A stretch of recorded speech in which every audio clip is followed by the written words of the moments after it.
Welcome to Not Ashamed. I'm your host, Ashley Nordman. Today, I have a very special guest. She was not only the first female uniformed coach in the Cardinals organization's history, but she also has a very inspiring story. I cannot wait to share with you all of the things that she has to say. She is someone who has gone through hardship, beautiful times, hard times, joy, grief. She has an incredible story, and I can't wait to share. So thank you so much for being here, Christina Whitlock.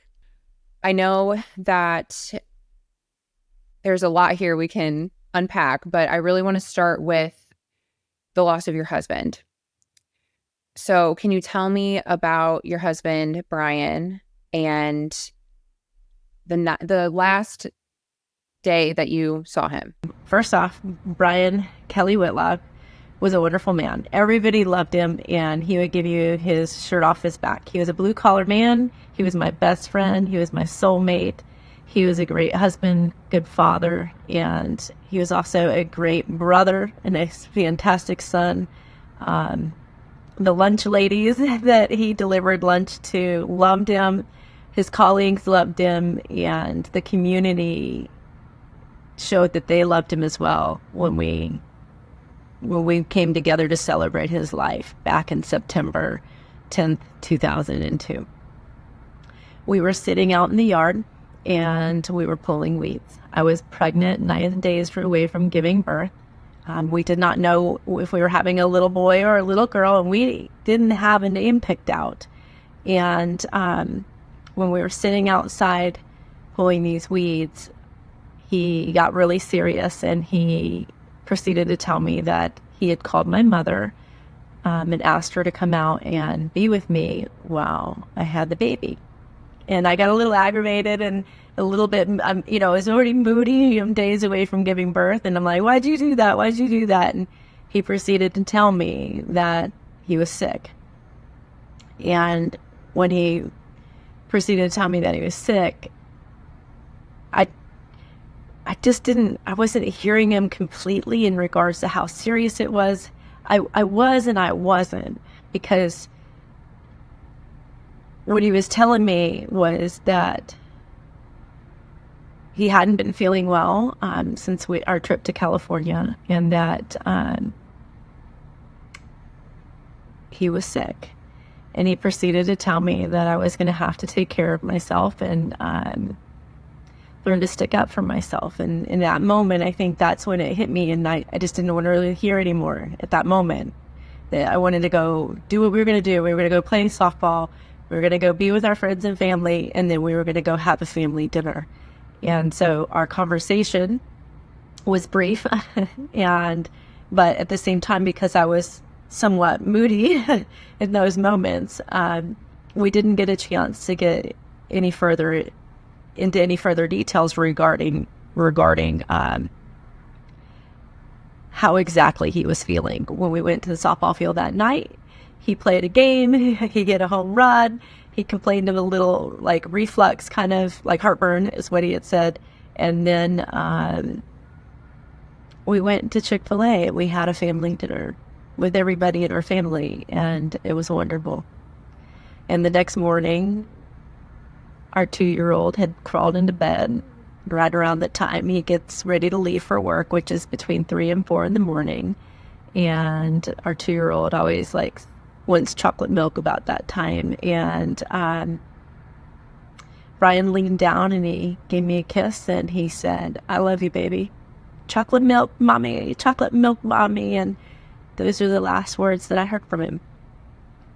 Later on that morning, I'd received a phone call saying that he had been rushed to the hospital. And in a matter of moments, my life changed. I am so sorry. I can't even imagine losing the love of your life and then to add being 9 months pregnant on top of that. I mean, just the emotional roller coaster of grieving a life and then bringing a life into this world all in the same week almost. This week marks 22 years since my husband passed, and I call this period my 9 days. It's the time a reflection of when I lost my husband, buried my husband, celebrated my husband, and celebrated the life of our child that was born 9 days later. And we were able to name him after his father, since we did not know if we were having a boy or a girl. It was only fitting to name him after his father. And emotional, everything, emotions, my spiritual life, right? My faith was tested. My emotions were tested. My body physically was tested, because in a period of 9 days, like my body and my mind and my spirit just went through tragedy, and then went through a period of birth, which was also taxing, 9 months of carrying a child and nourishing a child, and then rising to the occasion to be joyful for that child. And so naming him after his father was fitting. The name Brian means strength. And so in giving my son his father's name, it was a reminder that God has gifted us strength. Do you feel like you kind of sensed something was coming, or because you just thought things were like too good to be true and you were like fearing something bad happening? About 2 years prior to my husband passing, we had already had our toddler, Aaron, and we had went to a funeral. And it was a kind of a running joke with us that since we had met, we just went to weddings and funerals. And an older veteran in our church had tried to save the life of a woman who had driven her car off into a pond trying to commit suicide. And in the process of saving her life, he lost his own. So we had went to the funeral, and there were so many people from our community that had showed up to honor this man. And on the way home, I was looking out the window, and the sun was just kind of glinting through the trees, and I just really got quiet and I got still. And my husband sensed that, and he said, "Baby, what's wrong?" And I said to him, like, life has been really good, and I just feel like I'm going to have to go through something.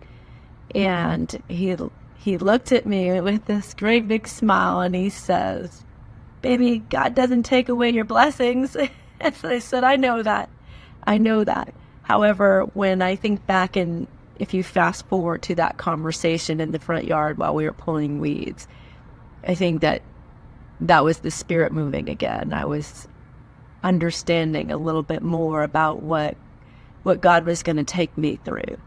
And there are times like when we resist what God has for us because we don't understand it. And I can't tell you that I understand it in its entirety, even 22 years later. But I do know this. I have 2 beautiful sons, and what I've learned in the 22 years is, one, I shouldn't have never been able to have children based on just how I had a cancer scare. And in that process of removing my left ovary, the doctor was amazed that I could even have children. So it was one of those things where, like, as you think through these things, you're like, wow, like, God, like, you aren't just purposing me for something greater. You've purposed my children.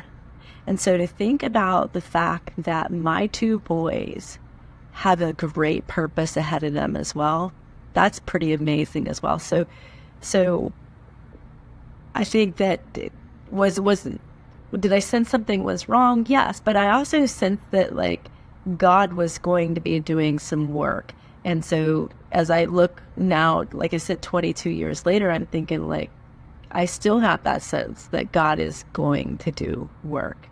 And so sometimes it's that healthy fear of having that. They say in the Bible, it says that, to seek wisdom, and the first part of wisdom is fearing the Lord. And that, I think, is the piece where I'm at, right? And that as he unfolds and works in our lives, he reveals purpose, he gives strength, and he equips us for what lies ahead. And so I'm grateful for that. Yeah. Where did your faith come from? Like, had you always been really strong in your faith? I would like to say that I have had strong moments of faith, right? Consistent in always being a believer, not always consistent in being a follower to do the right things. And I, for many years, I think I carried a little bit of shame with that until God spoke to me and he told me that, I am going to use everything. In those moments where you weren't strong, in those moments where you were weak, I was strong. And in those moments where you stumbled, I picked you up. In those moments where the door was closed, I opened a new one. So ever since I was a very young girl, I've known the presence of God. And I'd went through a childhood tragedy, and I sensed him in that moment of going through that tragedy. And he protected me in that moment. And for many years after, he protected me, he protected my heart, he protected my spirit in regards to making sure that that tragedy didn't define who I am. And it didn't take hold of my life in a way that was going to keep me from fulfilling what purpose he had for me. So my faith has always been there. It has not always been strong in the sense that like, oh, here's great, I have great faith, but I've had good faith, the faith of a mustard seed where he gets to take it, he gets to nourish it, he gets to test it, and he allows for all our mistakes to become something that he gets to work into his good. So, like I think when I've looked back and I've beat myself up, I always have to remind myself that no, he's going to use this. He's going to use this. And that's going to be better than anything. The next question is, are my children very strong believers in their faith as well? My children are new believers. They've grown up with a mother who's had a faith, but they've also grown up to have their own life and their own purpose. So I trust that God has it right where they are, and that he's going to use all their mistakes, all their messes, all the good things that they've done, all the love that they've shown people, that he's going to use all of it to be able to grow them as well into their purpose. And I think that's the beauty of my boys, is they got to make their own decision regarding their faith. And my youngest son, he was driving in his truck one day, and he had an encounter with the Holy Spirit and with God. And he came home and he said, "Mom, I just want to let you know that I just gave my life to Christ." And he told me all about his time in his truck and how him and God started their relationship. I have another son who made a commitment when he was really young at a youth festival, and I just kind of let it be and let him get nurtured through some things, because I knew he had some high school years ahead of him. And right before he graduated during COVID, they both decided that they wanted to get baptized. And the pastor asked him, like, why would you want to do this? And the answer that my oldest son, Aaron, gave stays with me, because it was so simple, but it was so convicting in a very positive way. He said, "Because it's time." Why do you want to commit your life to Christ? Why do you want to be baptized? And he simply said, "Because it's time." And I'm so thankful and so grateful for that. So, not wanting to be that helicopter parent, just knowing and trusting that my children were a gift from God. He's purposed them, and that he's gonna take them through their own. He's gonna take them on their own journey to be able to be glorified in their life. And they also have their own story to tell and their own testimony. And I think that's awesome. He has them right where he wants them. Again, I am so sorry for what you went through. I cannot even imagine. And I'm sure it was one of those things where it took a village, or maybe you're just like the most independent, strong person alive. But how did you navigate all of this with a newborn and then going into like parenting as a widow? It was messy. I can't tell you that I had a manual that was telling me how to do everything right. I made a lot of mistakes.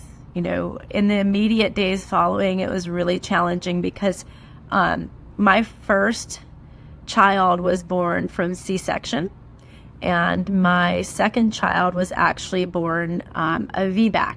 And so not only was I bringing a child into the world, I was actually having a procedure done that was considered high risk because of uterine rupture. And so I had to have a game face. I had to have a face. And honestly, to tell you the truth, I didn't have any worries. I didn't have any anxiety. I didn't have any worries. I was in this place where it was just me, God, and my family, and we were going to go do this. And so my body had to heal. I wasn't able to nurse my second child like I did my first child. And I think sometimes when you can't do certain things as a mother, you feel a little bit like you failed your child, right? And so there were moments of that where, like, for example, Christmas, my first Christmas, I was getting like the Little Tykes basketball hoop, and I was putting it together. I was by myself in the kitchen. It's midnight, and I'm trying to put this basketball thing together where you have to insert one thing into the other side. And like, I literally was hanging on this thing, and I didn't weigh enough. I wasn't strong enough to get it put together because I had lost so much weight. I went from like 175 to 110 within a matter of like a week. And so physically and mentally and spiritually, like it just hit me really, really hard. And so I remember that Christmas just lying on the floor, crying. I mean, like feeling like I couldn't even put the children's toys together for them. And so, as the years went on, our normal became us. So I think that was one of the things that I had learned from a counselor, was that this is your norm. Your children will be whole if you're whole. And there were moments when I felt really whole, and there were moments where I felt very broken. And so how did I navigate? There just wasn't always a compass for all of this. And I think the biggest thing is just that I continue to have faith. I tried to remain faithful to my church in regards to attending church as much as possible and still staying active, and then getting involved in groups with my children, whether it was going to the library or going to kids groups or play groups and all of those things. And the hard part is, if you were to go into the Bible and look at what a widow is, it's not a fun definition. And so I think the biggest thing that I was trying to do is like, how do I be this great mom, but just not be like this widow that they talk about in the Bible? And I think the biggest thing was just to understand that this was kind of my new normal, and that God was going to get me through it. We'll get back to the podcast in just a moment. This episode is sponsored by AN Skin, your answer for all things skincare and beauty. Our medical-grade products, made in the USA, use high-quality ingredients and are clinically proven to give you clear, healthy, youthful skin. Everything is cruelty-free. Visit anskinbeauty.com to shop now and regain your confidence. Now, back to the episode. Well, you clearly are someone who is a problem solver. You are very strong. I mean, what you went through was so much, and then you still found a way to make it work. You knew how to provide for your children and also be there for them and raise them all at the same time. And that's so inspiring because, I mean, I'm a single mom running a business, and it's a lot of work. It's a lot to juggle. It's a lot of different hats you have to wear. And so as they were growing up, what was your career path like? I mean, I know a little bit of your history, but kind of walk me through what led you to the Cardinals and kind of like all of that. So I had stayed home with my children for many years, and I would give private lessons. That's the one thing God has always reminded me, that He gifted me with a talent to teach. and to play the game.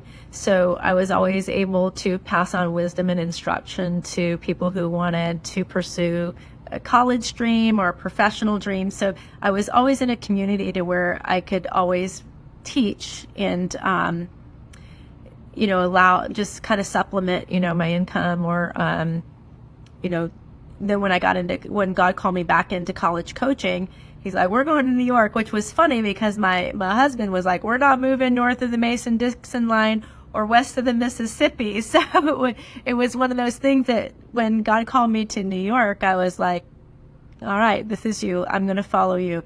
And he just kept reminding me, I've gifted you with a talent to teach, with a talent to coach.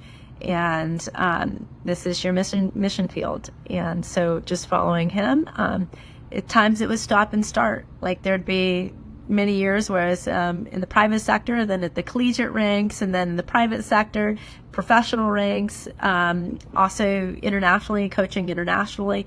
He always provided an opportunity for me to be on the ball field, be amongst people who were wanting to train, chase a big goal, a big dream, and I'm grateful for that because he's just always reminded me that coaching, was it the statistic is 20% of coaches lose their job every year. So he just always reminded me that he was going to be with me. Yeah. I know you're not from the Midwest, but I am. So I love the Midwest, but it's definitely a very different world than California, for example. So I'm sure there was a lot of getting used to. As a young person, I was a military brat. So I lived in various states, and then sport has taken me just all over the United States as well. And I've lived in numerous states, and I've traveled the world. So, and growing up in California, it taught me to just really connect in a multicultural way. Grew up in a multicultural high school, and so different people from all different parts of our world and different upbringings, different languages and different foods, and so forth. And so that taught me how to understand the environment and adapt and acclimate. Like I think I went to like 7 elementary schools as a kid. So trying to learn and adapt was something that I did really well when I was younger. So moving to Illinois last year, I loved the Midwest in regards to just American baseball, right? What beautiful farmland and really taking in the landscape. And to me, it was a wonderful time to understand baseball from like the heart of America. Okay, so I want to talk just a little bit more about your husband for a second, because I feel like we deserve to honor him a little here. And so a little more here, because we talked about the loss of him and what you've gone through. And you are clearly one of the most like fearless, strong women ever, because just hearing what you've endured and like how you carry yourself, it's just beyond impressive. I don't think you even understand. Like just hearing everything, even from when you were in high school and you're like, yeah, I'm going to be on the boys baseball team in the winter. Like you're just so like fearless. And I love that about you. And so I'm just kind of thinking like, I have a couple questions. So your husband, you are a very like, I can tell, just like a strong, independent woman. Was he like that as well? Was he very like strong and independent? Were you guys very similar? Absolutely. We're both strong, independent people. However, we were also very different, right? That we had a lot of similarities, but we were very different. He definitely was much more of a risk taker than I was. He did rub off on me because I think, in raising his boys, I've had to take a few more risks that like he would, I think he'd be really proud. I will have to say I probably inherited a lead foot from him, and I drive pretty fast.